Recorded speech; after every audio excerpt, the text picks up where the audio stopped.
Now, I bumped into my neighbor again who has cancer, and I did a video on that about a week back, and it doesn't look good. But if you look at him, you can't tell that he's ill. Maybe he's lost a little bit of weight, but if he had never told me, I wouldn't be able to tell that he was ill, that he had cancer. And I bring this up because I'm seeing the same thing with this economy.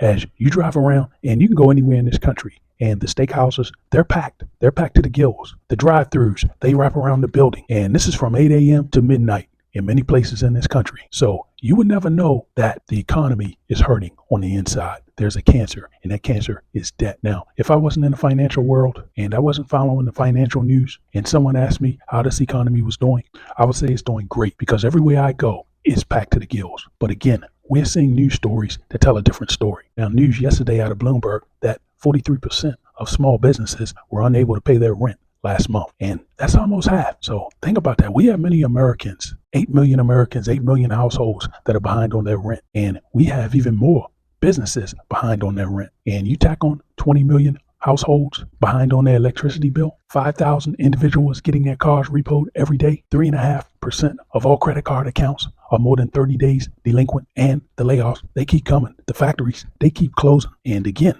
if you just look around, you would think this economy is doing great. It's doing wonderful. But once you dig into these news stories and flip the pages and compute some of these financial metrics that are coming out, we're in bad shape. We are the walking wounded. And I'm not sure how long this country can stay upright.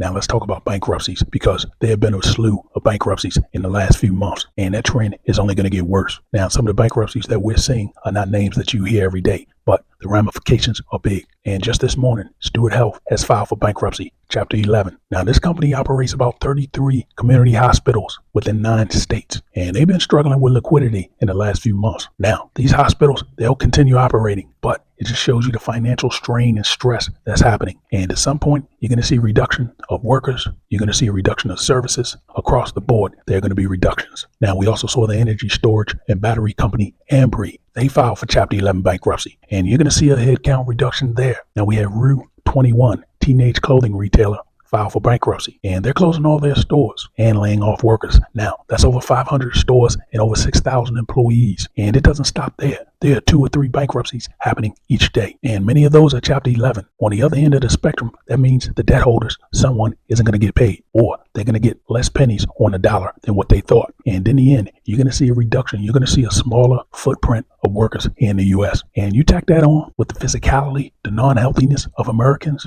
and the financial health of Americans and American business, and we're going to be in big trouble come this fall. And again, these are cancers eating us from the inside. Everything looks great from the outside, from first appearance. The steakhouses are full, cars are wrapped around the drive-thru, but on the inside, we're being eaten alive by debt. And at some point, we're going to end up paying the piper, and it's going to be no coming back.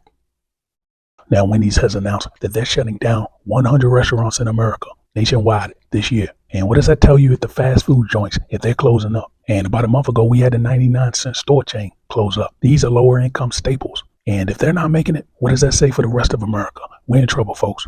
Now, if you like this type of content, please like and subscribe. Thanks for watching.